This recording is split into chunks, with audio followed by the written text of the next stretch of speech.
Been a busy week. Has it? Yeah. What's been going on? Well, unload Ryan's U-Haul yesterday. Took the babies to the Gaylord Friday. And then my wife has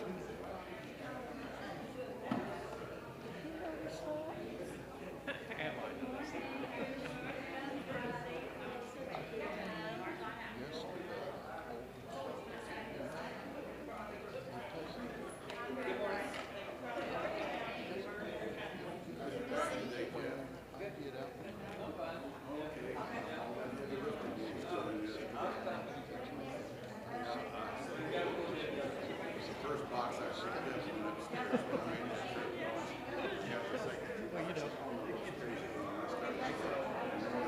Well, my yard grows so fast. Okay, uh, so I've already spent 3 to 4 hours twice during the day.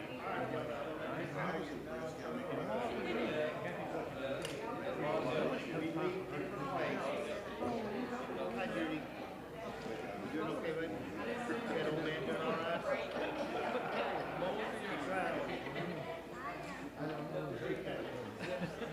Well, I didn't either. I did dust the whole house. Well, it may be coming to that.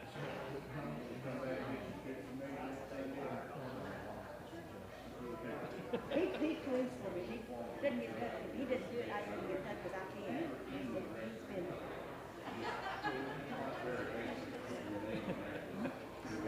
You can't hire me. No, no, no.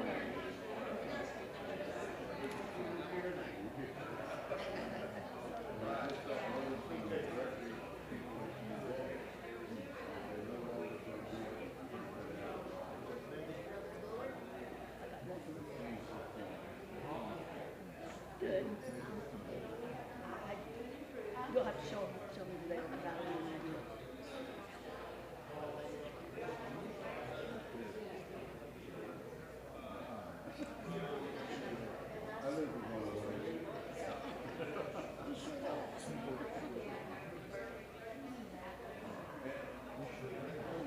So you do know.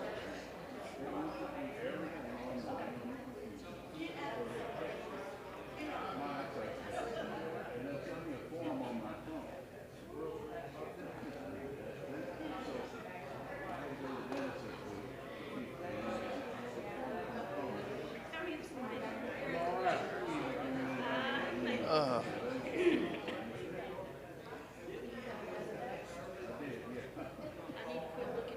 she also has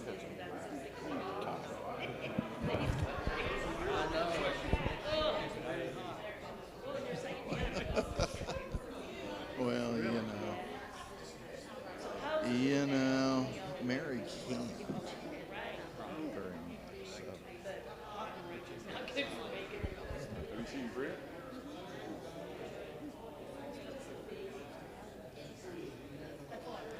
I like to help her with stuff.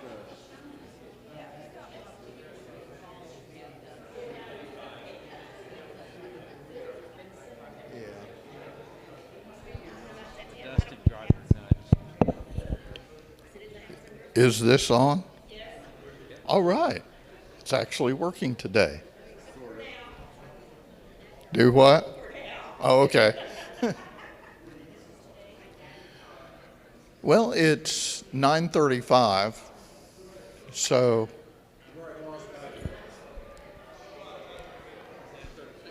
9:36. Excuse me. Then I never know which clock to look at. My tablet says that's right. Well, right now it's right with my watch, but things change. Thank you all for joining us this morning. And I'm really impressed.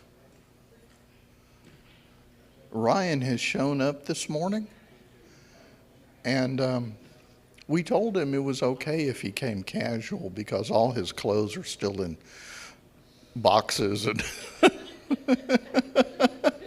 but he's actually got a jacket on. I'm impressed. I'm impressed. He might have been holding out on that front seat of the truck. Yeah, well, or it was hidden in the car someplace. Who knows? And we want to welcome our visitors, the Knowles.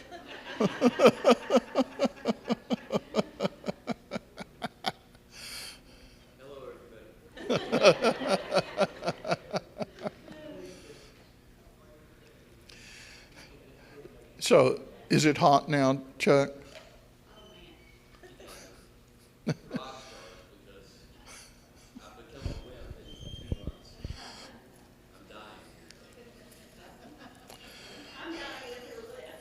Yeah, yeah. I talked with you, 2 weeks ago?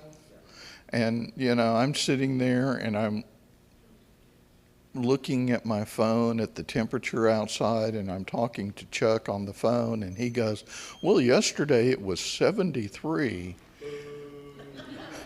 And I'm going, oh, wow. Yesterday it was 85 for the low.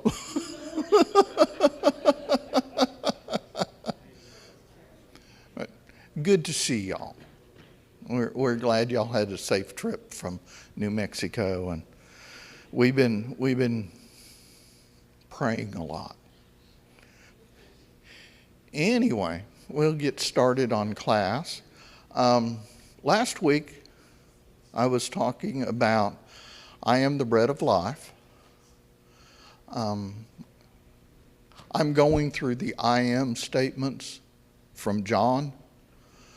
And this week I'm going to discuss I am the light of the world that John recorded in chapter 8. And before I get started on that, I would like to just kind of give you a background, because it is a statement that he made. Let me get all my notes turned into the right. It was a statement that Jesus made at the booth during the at the end of the Festival of the Tabernacle. Also, it's known as the Festival of the Booths, Booths, and it's one of the 3 pilgrimage festivals that the Jewish nation celebrated. The first one is Passover. And then they have a festival of the weeks, which is Shavuot. But that's what we kind of look at as Pentecost. And then we have the Festival of Booths or Tabernacles, or Sukkot, as they would say. And the festival it changes the way the city of Jerusalem looks. The setting of this, and it's so important that you understand how many people actually heard Jesus make these statements. The setting in Jerusalem for this festival, sometimes there's upwards of 200,000 people there. For a city that population is normally between 30 and 50,000, they had 200,000 people who traveled around to come to it, and it changes the way the whole city looks, because it's the Festival of the Booths. all of the families set up these booths all over the city. So on top of every house, on every roof, in the courtyards, in the hillside surrounding the city, and any open area within the city, they set up these temporary booths to out of olive, palm, myrtle, and willow branches. And the families live in them during this festival. They eat, they live. They don't live in their houses. If they live there in the city, they don't live in their houses. They live in the booths. And it changes the whole way the city looks. Instead of all of this massive stoneworks, you see all this greenery. It's, I knew I was going to be asked that. And I had it written down someplace, and I can't remember now.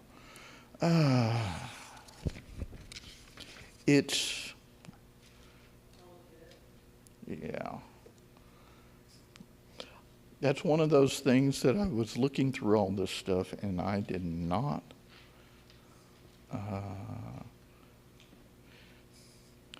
I know it's in the month of Tikrit or something like that.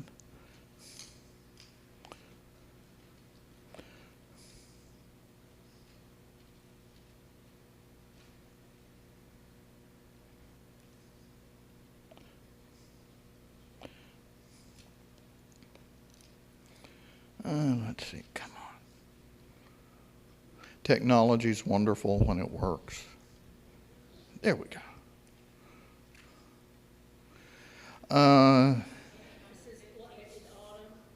It's in autumn. It's saying actually this year it starts on September 25th. It's the 15th of Tishriel. Yes. 5 days after Yom Kippur. But they live in these booths for like 8 nights. And the festival is 7 days long. And so the whole city looks different. Instead of having all of this stone showing, there's all this greenery. And during the festival, excuse me.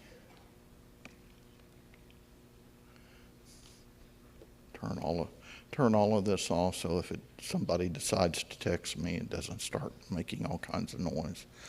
But during the festival, every morning, they have a procession from the temple to the pool of Siloam, where the priests lead the procession and they gather water in these golden pitchers, and then they return back to the temple and they go through the water gate where they pour the water and wine on the altar, at the base of the altar.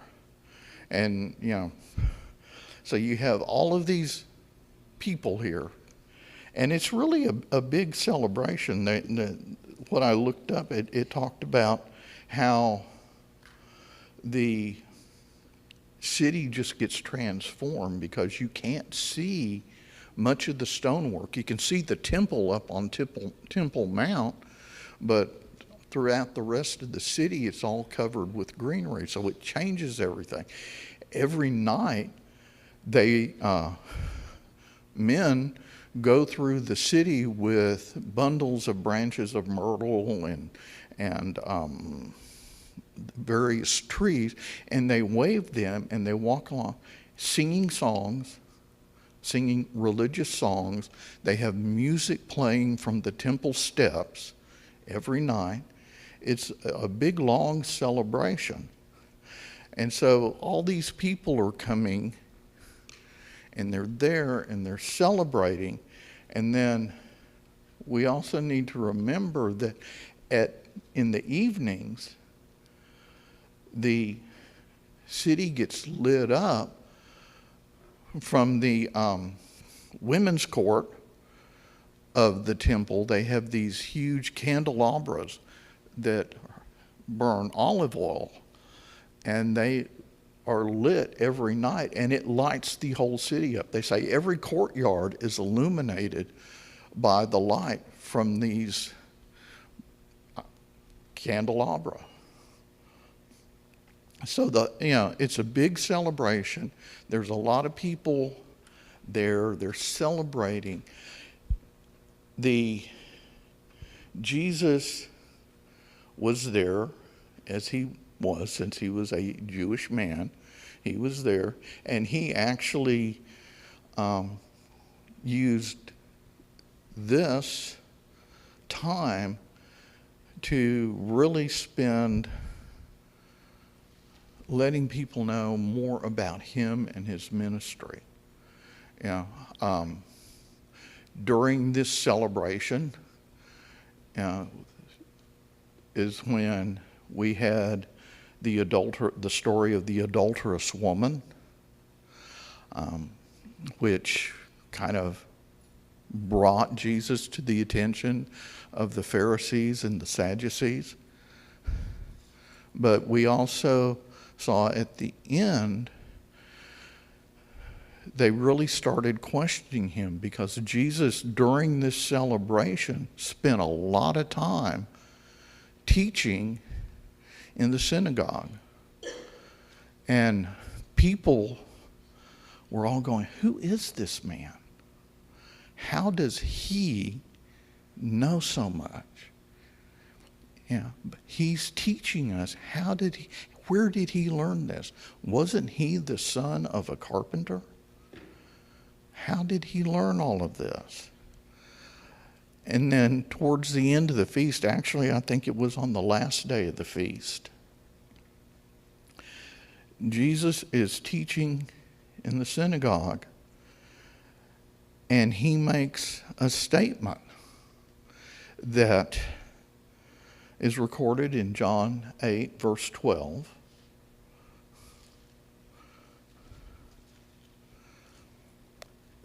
And he says, I am the light of the world. Whoever follows me will never walk in darkness, but will have the light of life. The Jewish people understood light. They understood that phrase. In Psalms 27:1, which they're all familiar with, it says, the Lord is my light and my salvation. The light is mentioned several times in the book of Isaiah. Isaiah 9:2 says, the people who walked in darkness have seen the light. And later on in chapter 42 and chapter 49, which is important to us, the light is being made available for all nations. And Jesus is identifying himself with this light. He could have just said, I teach people about God's light. But he didn't. He didn't merely claim to have knowledge of God's life, of God's purpose. He presents himself as the light. And later we'll see that because of that, it was a shocking statement to the Jews, because he's not just saying, I know about God and I'm talking about God. He's saying, I am God. And of course, it really drove the Pharisees. I'm trying to think of the way I really want to. It made them mad. They got worried. This man is claiming to be God. What is the importance of all of this? what is the importance of all of it? What is the importance of this, of the idea of light? What is it important for us today? Jesus, in making this statement, he's revealing God. When we think about light, how do we think light helps us? So we can see. It makes things visible.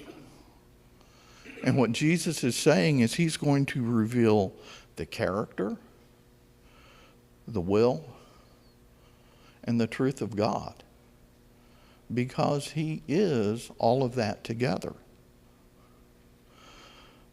Without Christ, today we would only have partial understanding of God. If Jesus did not come, we would only have a partial understanding of God. It is through Christ, it's through Jesus, that we have an understanding of God's love, holiness, mercy, and justice. Jesus says that he came to dispel darkness, the spiritual darkness. And when darkness symbolizes to us sin, ignorance, evil, and separation from God. How did Jesus dispel the darkness for us? He exposed sin. He offered forgiveness. He defeated Satan's power. And he was leading people to the truth. The light of Jesus is both revealing and saving. Jesus connects light with life. He says, we'll have the light of life. Life in John's gospel refers not merely as a physical existence, but it's always referring to eternal life. It's a restored relationship that began with God and was beginning through Christ at that point and will continue forever. Those who follow Jesus will receive guidance, purpose, and eternal hope. And again, he says, of the world. I mean, that's always an important statement, especially for us. He did not say for the Jewish people. He said, of the world. He said he was the light of the world. He was bringing God's salvation to the world. And it fulfills several Old Testament prophecies. Isaiah 9:2 says, the people walking in darkness have seen a great light. Isaiah 42:6, it says that God's servant would be a light for the Gentiles. And 49:6 says salvation would extend to the ends of the earth. It's important to us because it's saying, Jesus is saying that he came for every nation, for every race, for every people. And he finishes his statement with, whoever follows me will never walk in darkness. What does following Jesus involve? What does it involve for us? Trusting him, obeying him, living according to his example, and remaining in fellowship with him. The promise is not an absence of life's difficulties. He's not promising that we won't have difficulties. But he gives us the freedom from spiritual darkness, and assurance of God's guidance.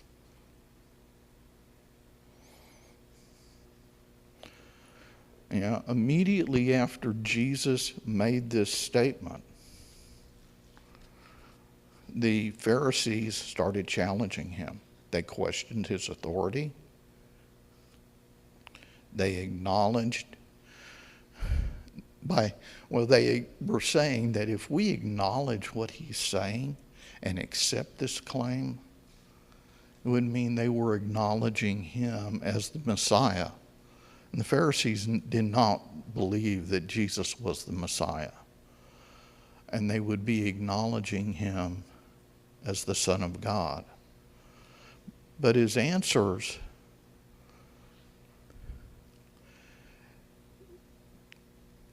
were that everything that he said was valid because he knew of his divine origin and his destiny.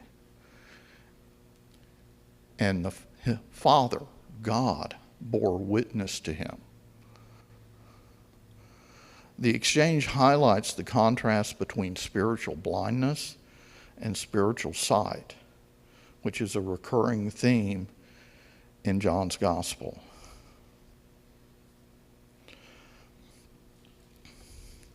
But what is the practical applications for us today? What is the practical applications of these statements today? When Jesus calls us, what is Jesus calling us to do? Spread the word. Follow him. Yes.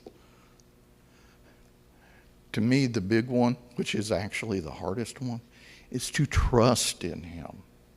We don't really, it's hard for us as humans. It really is a struggle for us as humans, I think, to really say we believe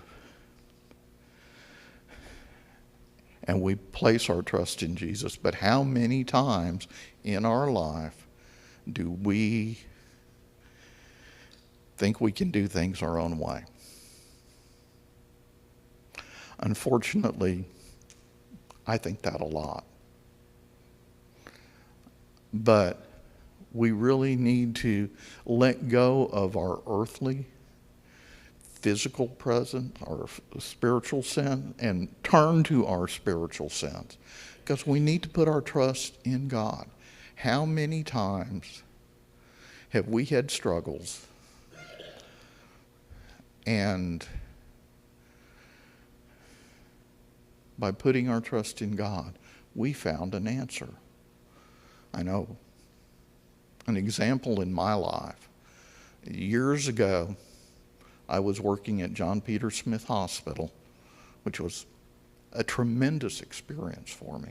I learned a lot about things I wish I didn't know about now. But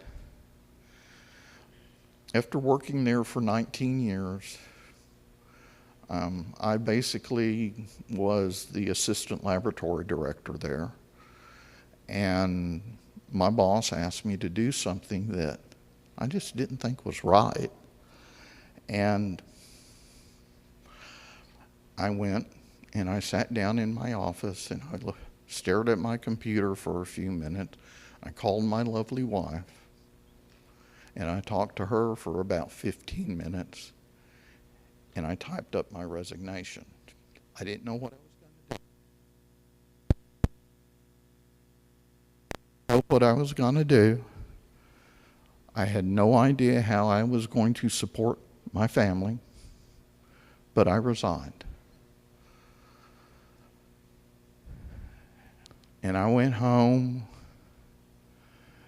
and I kept thinking, what am I going to do? What am I going to do? I started thinking, I got to start lining up another job. I've got to have another job. And it's about the third evening, probably the third evening, that when I laid down, I started praying. And I prayed, and I prayed, and I prayed, and I had no idea what I was going to do. About a week later, a job was posted at Baylor Medical Center in Grapevine, which was for the position I had. Same position that I had at JPS. I, of course, applied, and I went and I talked to them. And it seemed really good. I thought I was going to really get this job, and I was praying about it, and I was thanking God for giving me an answer. And 2 days after my interview, they called me and said, well, we've offered the job to somebody else. And of course, at that point, my heart just...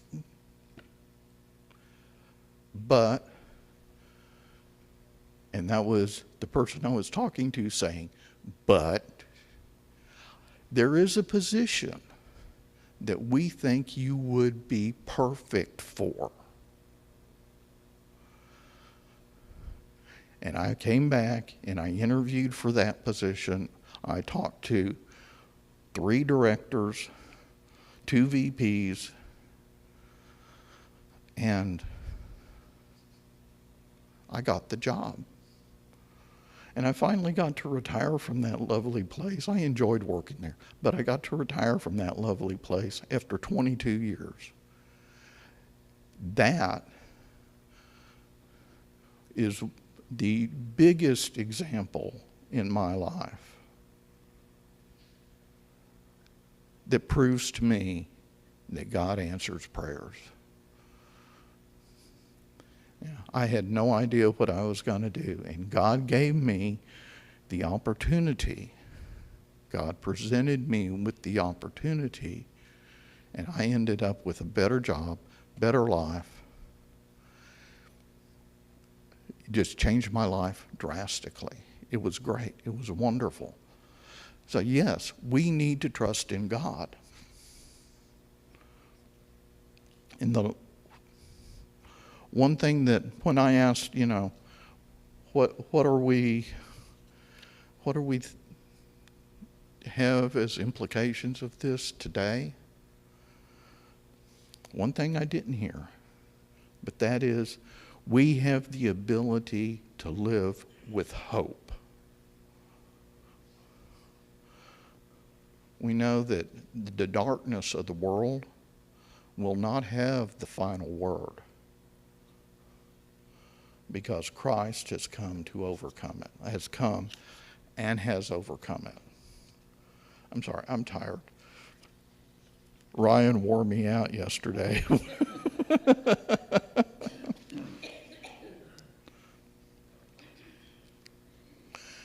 And when Jesus said, I am the light of life, he promises that those who follow him will have the light of life. Let me ask you, what is the difference between simply knowing about the light and actually having the light within yourself? What's the difference?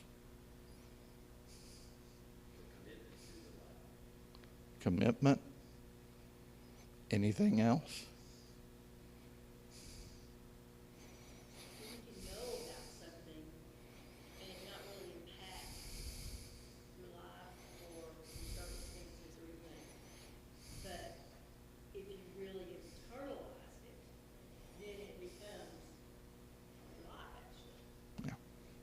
Yes. How many people do we know who say they believe in Jesus? They've heard of Jesus. They believe in Jesus. But you look at the way they lead their lives.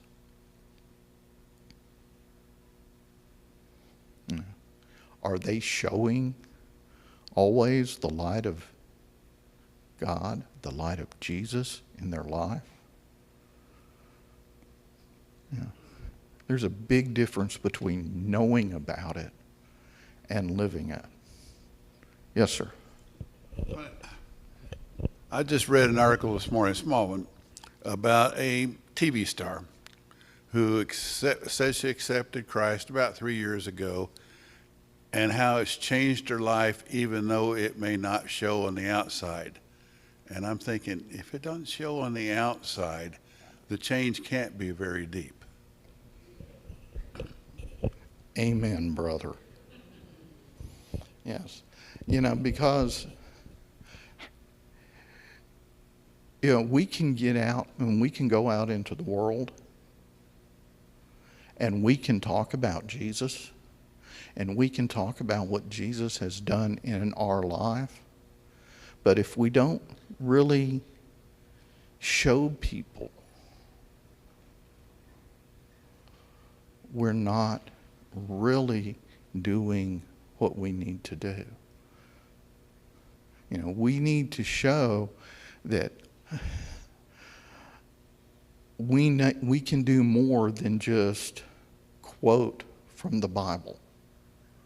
We need to be able to show people in the way we live our lives. You know, Greg talks about when he moved here, how he has neighbors who talk about how different he is. And what is that difference? It's Jesus. It's Jesus in his life. And you know, when Jesus goes on and he talks about walking in the darkness. And he's contrasting walking in the light and walking in the darkness. But that's something that we need to think about, because what are some of the subtle ways that believers can actually slip back into walking in darkness? What are the subtle ways that we can start walking in the darkness, start turning ourselves away from Jesus? Show the priorities, how you spend your time. Are we doing it on our phones, on our TV, what are we watching? Did you raise your hand, Jim? No. What I was trying to say is what she said. We sit and watch TV and we slowly justify ourselves watching. It's just a TV program or something, and we just kind of adapt it, and we get immune to the evil within it, and we allow our children to watch it, and pretty soon it's a common thing, and we accept it. And if anyone if you say something against it, you're interfering. I had a lady when I was over at Richmond Hills, a very good lady, Christian lady, family, and we were all together, and it was things like this had been brought up. And I remember TV and radios, and while I was here, the young people told me they were watching certain TV programs that I said they should be watching. And they brought it up, and I gave that an example, and she said to me, Jimmy, there's a knob on that thing. If you don't like it, turn it. You don't need to tell us what we do in our bedrooms or what we watch in our homes. That's our business. And she's a real good lady. And no one spoke up in my defense of what I argued. But after it was all over and the teacher moved on, after class was over, people came to me and said, Jimmy, we appreciate that. I wish someone spoke up other than you. And the key is we need to speak up. Yes, we need to speak up. We don't realize the impact of these little things. Think about, and I'll say this because I do it a lot, but think about how much time you spend on your phone. I spend a lot of time on my phone. What am I looking at? Unfortunately, it's social media, and social media is designed to draw us away. to make us think, to make us start thinking like the world. And, I struggle with that a lot. I know my wife lives on Facebook. I wish she didn't. I have a Facebook account and I look at it every 6 months, whether I need to or not. Because it's, and you see something that's really good. Somebody posts something that's really good and has a good message, and you flip through, and then you want to go back and find it. What happens? It's gone. So it's to me, I've decided it's really a waste of time. It's a waste of my time. I should spend more time looking at things that are pointing me in the right direction. Ooh, almost time. Yeah. I got one last question for you to think about. How does Jesus being the light empower and shape our responsibility to be a light to others? If you think about that. To me, it gives all of us in this room a tremendous responsibility to show others in this world what Jesus has done.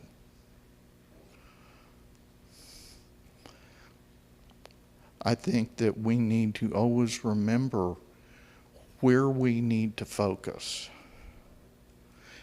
And just because,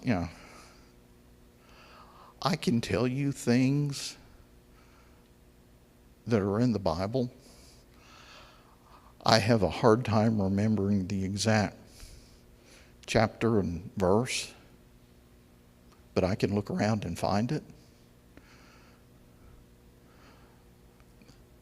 But that doesn't impress people as much as how we spend our lives showing the light that Jesus has given us in our heart. Well, I'll give you a minute. That's what I wanted to talk about today. And I appreciate y'all's attention. And, we need to remember, we need to show people what Jesus has done for us. Not just talk about it. Not just go out and say quotes from the gospel, but we need to show people what Jesus has done for us. Okay. Thank you.